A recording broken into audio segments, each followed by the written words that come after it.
Hello and welcome to the Freq Show. I am Jaclyn Steele Thurmond. This is Sam Thurmond. Yes, Samuel McHenry Thurmond. My son is learning our real names besides mom and dad, and he now will tell people like, this is my mom. Her name's Jaclyn Steele Thurmond.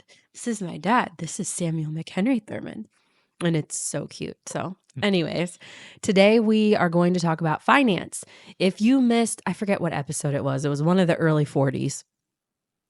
I said, we are going to start categorizing this podcast because life is busy. You have a lot of stimulation, and we want to create a library of amazing podcast episodes that for whatever mood you're in, you can come to the Freq Show podcast lineup and go, hey, I really want to learn about finance today. Hey, I want to learn about personal development. Or, hey, I really want to touch on interior design or spirituality or something like that.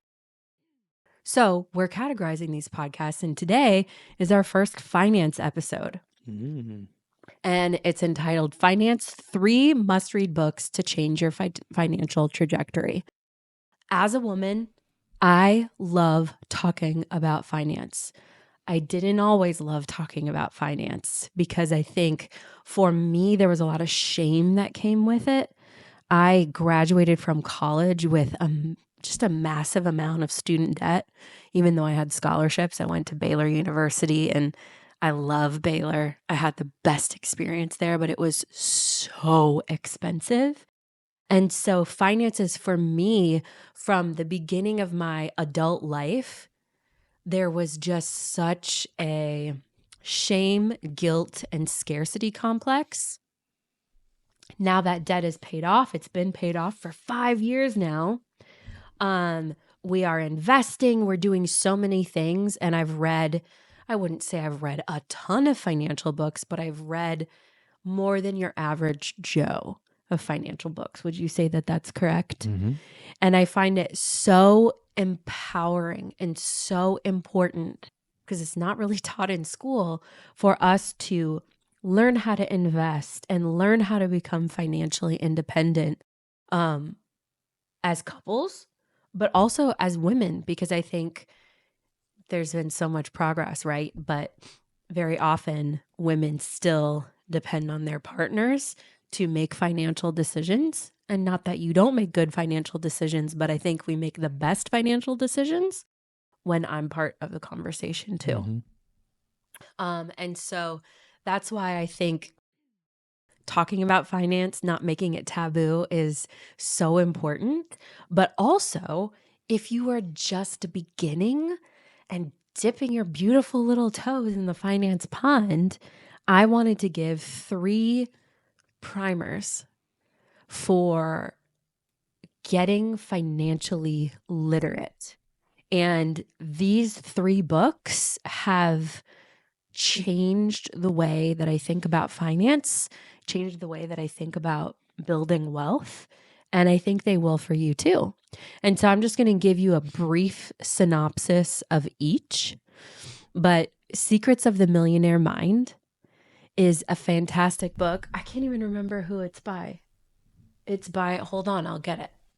I read this a few years ago. I still stick to the monthly budget that they outline. But this book was such a great mindset book for how millionaires think. And in the budgetary action plan, which I put into action immediately after I read it, it has changed the way that I manage our monthly budget.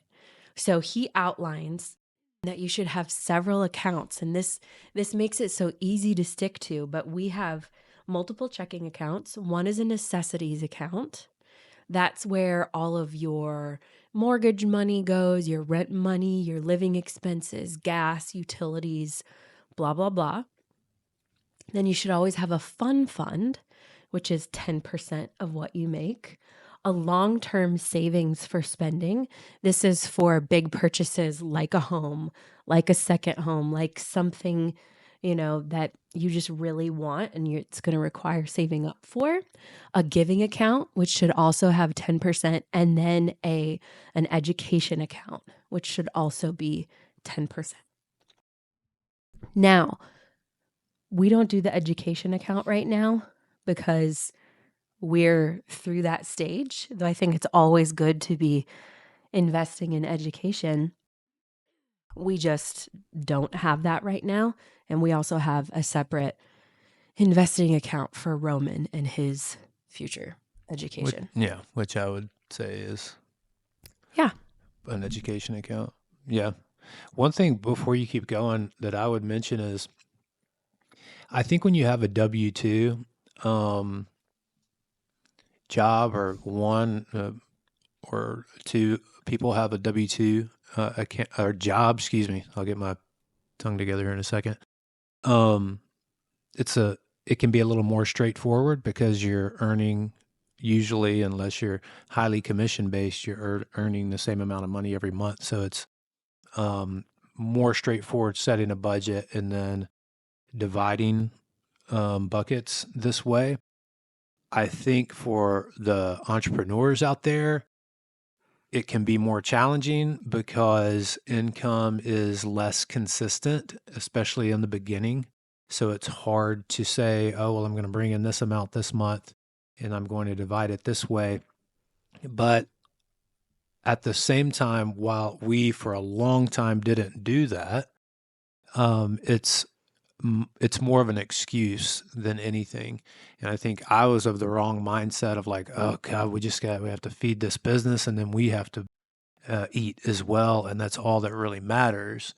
But it's more about developing habits as soon as possible, whether you've been working for 20 years or 30 years, or whether you're just graduating high school or college and you're starting to go out in the workforce. I think now is the right time to start those things. So I just wanted to mention that for entrepreneurs, because I think a lot of times it feels like every dollar is either going to go back into your business or it's going to pay for you to survive. When I think that regardless, whether it's, maybe it's not 10%, but it's 2% this month, as long as there's some habit and some discipline of creating these different buckets sooner rather than later, that's better. Yeah. Thank you for that. I'm not perfect with budgeting, but this system has empowered me so much. And I think one of the reasons it empowered me so much is that it encourages you to have a fun fund, which is 10% of whatever your monthly budget is. And they encourage you to spend that fun fund every single month.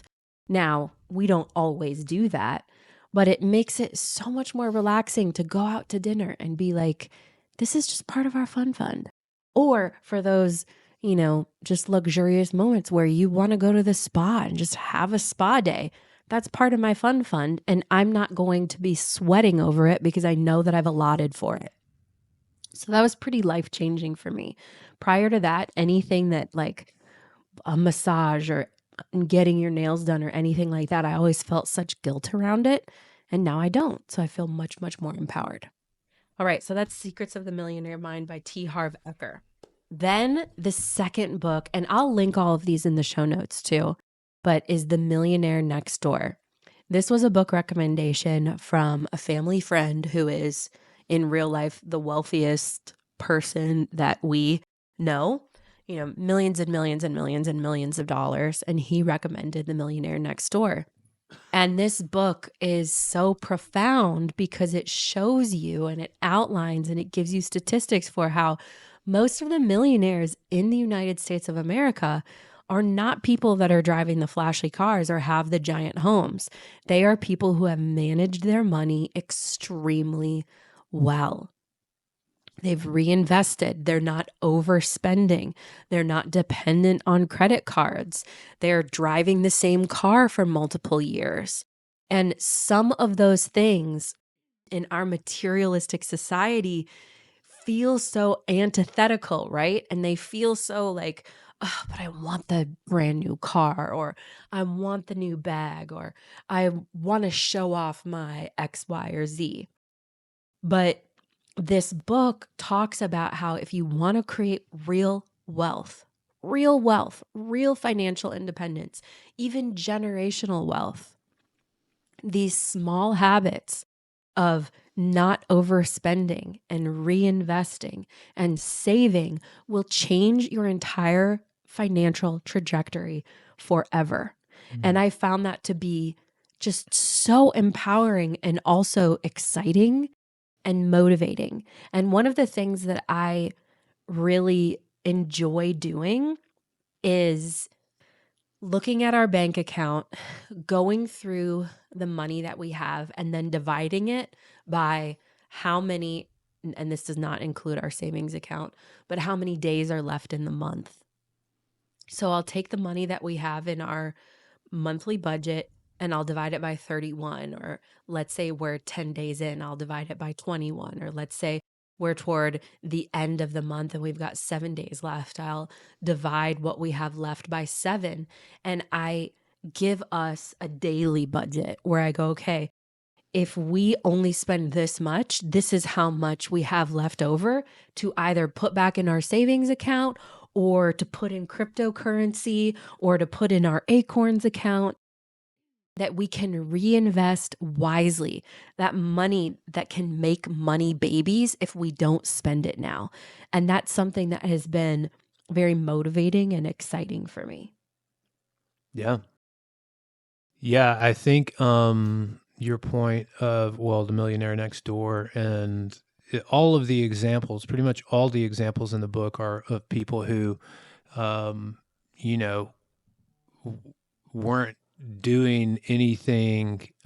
They weren't making millions in a They salary were every working year. normal jobs or owned small businesses, but they were just disciplined, and it really showed, the power of compounding interest and the power of time and being consistent and disciplined in the process. Many of them didn't even make 6 figures a year, but over a period of 20, 30 years, the way that they had invested their money and saved, they were able to create millions of dollars. So cool. Third book that I highly recommend as like a primer series for getting into finance is Rich Dad, Poor Dad by Kiyosaki. Kawasaki. Sorry. What's his first name? Robert. Robert, yeah. Robert Kiyosaki. This book flips so much financial advice on its head. If you are a who is the finance guy that is a conservative Christian? I'm not trying to dog on him, but he talks about the debt snowball and he's very, very conservative with money, wants you to save every penny.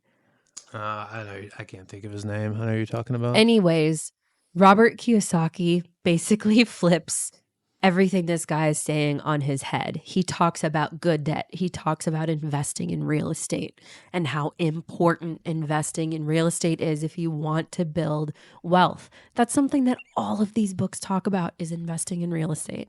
Caveat, if you want to invest in real estate and don't know where to start, shoot us a DM because that's what we do. And so Rich Dad, Poor Dad was also such a great primer for me to wrap my head around why it's so important to take our liquid cash and be reinvesting it. He's also very much a profit first guy too. Would you agree? Well, I would say Kiyosaki's main point is investing in assets that cover your liabilities. Yeah. Cash flowing assets that cover your liabilities. And he obviously talks about real estate. And explain what that means, having cash flow assets that cover your liabilities. For people that don't instead know. of having, taking a salary and buying a new car and having that salary pay for the new car, or taking debt on that new car, you take that money and instead buy a duplex. Mm-hmm. And you live in one side, or maybe a better example is you buy a duplex and you house hack, you live in one side and let the other side pay for the mortgage on the entire building. That's having your assets pay for your liabilities. The asset of the rental portion of that duplex is paying for the liability that is the mortgage. Or, whether it's buying a car, all those things where you're taking debt are liabilities. unless that asset is unless that debt is on an asset that's creating more cash flow than the liability against it. So that's basically what it is. Mm-hmm. Yeah. And another great quote is have your assets pay for your luxuries. So this millionaire, multimillionaire family friend says have your assets pay for your luxuries. So the investments that he made in his 20s and 30s and 40s are now paying for some of the luxuries, you know, a beautiful boat or a beautiful second or third home, you know, like those things are not debt that he's taking on. Those investments are now paying for those luxuries, which is such a cool concept, right? Because I think the normal American way is to go, I just have to make a lot of money. I have to keep making more money. I'm going to have to work to pay off all this stuff versus let's work really smart. Let's invest really intelligently and wisely, and then have those investments pay for the things that we really want. Like we want a bunch of land. Mm-hmm. All right. So those are the three primers: Secrets of the Millionaire Mind, The Millionaire Next Door, Rich Dad, Poor Dad. And I'll link all of those in the show notes and in the blog post that we post on our website, which, total side note, we're doing a lot of blogging. And there's a lot of really beautiful, wonderful, high frequency information in there. Some of it's personal development. Some of it is like how to keep a clean home. Some of it is like wearing synthetic materials and what that does to your body. It's very informative. So if you go to beckonliving.com, that blog is up. A few more talking points before we wrap up this episode. I want to encourage people because I think so often we are misinformed and we think that we have to have thousands and thousands and thousands of dollars to begin investing, but you absolutely do not. There is a hack that I started, I think it was 5 years ago, and there are multiple things that you can do this with now. There's an app called Acorns. I used the app Capital with a Q. It's Qapital. And it's an app, and you link it to your bank account. And every time you use your debit card or whatever card you want to be using, excuse me, I'm still so stuffed up, it rounds up to the nearest dollar. And there are other apps where you can have it round up even more if you want. But basically, it auto saves money and puts it into a separate account that you have to go into the app to access. And what I love about this is every time I use my debit card, I save money that I don't even know I'm saving. So I don't even know that I'm missing it. And after a pretty short amount of time, I'll go in there and I've got an extra $300, an extra $500, an extra $700. And instead of spending that money, I invest that money. I have an app called Public where I can go in and buy stocks. I have an app called Robinhood that I use where we have some stocks and we have some crypto. And then I have a Roth IRA and I have an additional investment account, which I need to consolidate some of these. But the point is, rounding up to the nearest dollar as you're spending is something that is completely mindless. You don't have to do anything. It's auto set up. And then I'm able to go in after a month or two and have, you know, a good chunk of money to invest that I didn't even know that I had, that I don't miss at all in my everyday life. Another thing, and so again, you could start with $20. It doesn't have to be a big deal. And another hack that I use besides like rounding up to the next dollar is, like I mentioned earlier in the episode, I love having a daily budget and then going, hey, we didn't spend the daily budget today. So I'm going to take the extra $100 left over and put it in XRP, or I'm going to take the $25 left over and just auto invest it in, I don't know, a mutual fund, whatever. It doesn't matter. Well, some mutual funds, I'm trying to think. I want to make sure I'm like saying this right. Some mutual funds have have minimum entries. So you may not be able to just go invest it in a mutual fund, but you can invest it in a stock or crypto, or put it in your Roth, or put it in another investment account that you're not touching, that is gaining interest every single month. And again, I don't want to like beat a dead horse, but by having that daily budget, I'm so empowered to know this is exactly how much I can comfortably invest right now that I'm not even going to know I'm missing. And I love that strategy. Another thing I would say beyond, it's never, you can start with any amount of money investing, is it's never too late. I opened a Roth when I was 25, and I think I invested $50 a month in it. And now, almost 15 years later, that account looks very different than it did in the beginning with just $50 per month. Now, I want to continue to put a lot more in there, but you'd be amazed at what you can do with $50 per month. And so it's never too late. It's never like too small of an amount. Do you have anything you want to add to that? No, I think you're doing great. Okay. And then I would say to the ladies out there, don't let your man manage all the money. Get involved. Know what you have. Know what the long-term plan is. Know where your investments are. Know how you're going to be saving for retirement. These are all things that empower us to make informed decisions. And while getting a new car is really fun, or getting whatever material item is really fun, it's also really fun to go, hey, if I don't buy that, I can take that several $100s or that many thousands of dollars and invest it long term, and it's going to make a bunch of money babies and be worth so much more in 10 years than if I spent it right now.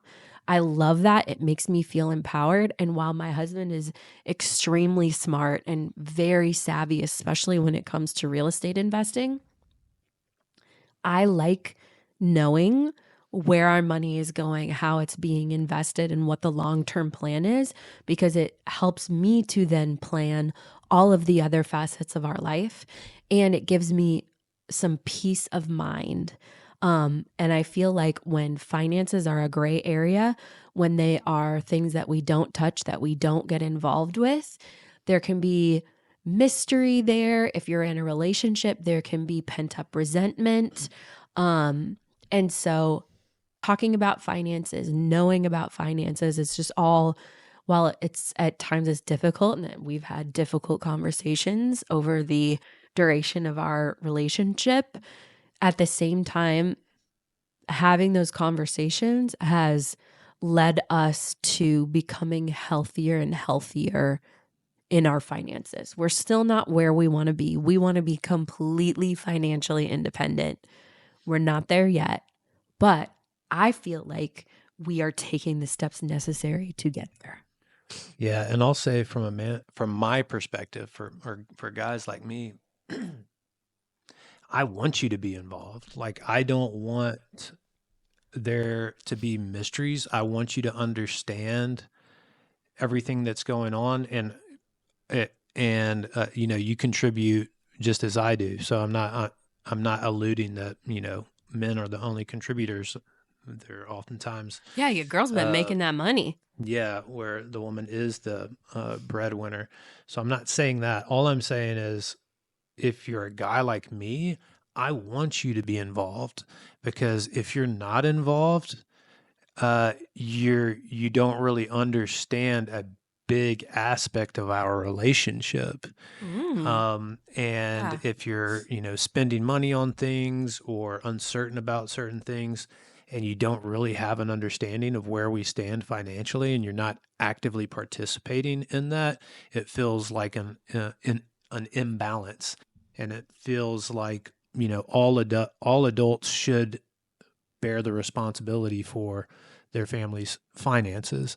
So it should be an equal partnership from my perspective as far as that goes. And also, I think, you became more involved throughout throughout our marriage with our finances, and the more involved you became, the more you shifted to wanting to save and wanting to invest and wanting to do the things that are going to make money babies, like you said, because then it becomes a game, and it can be treated as And a it's game fun. between us, and it's fun, and it motivates both of us to make smart decisions versus, spending money frivolously.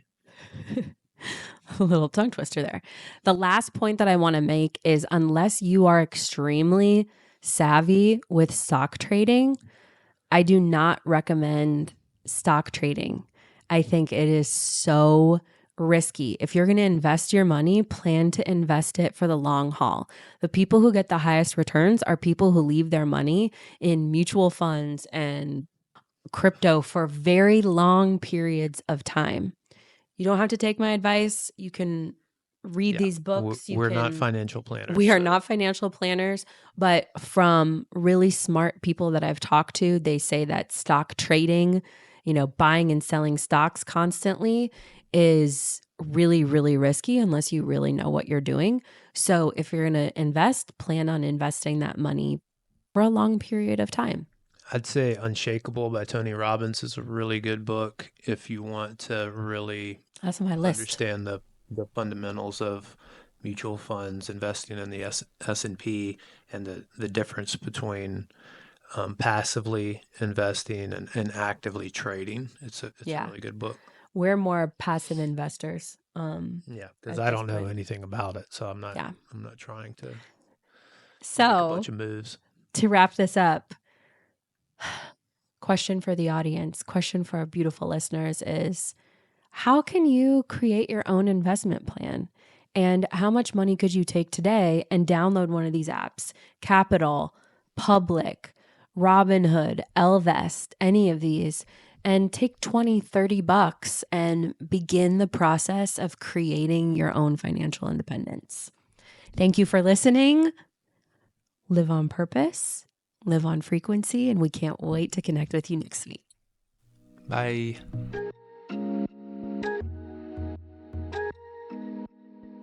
Thank you so much for listening to The Freq Show with Sam Thurmond and me, Jaclyn Steele Thurmond.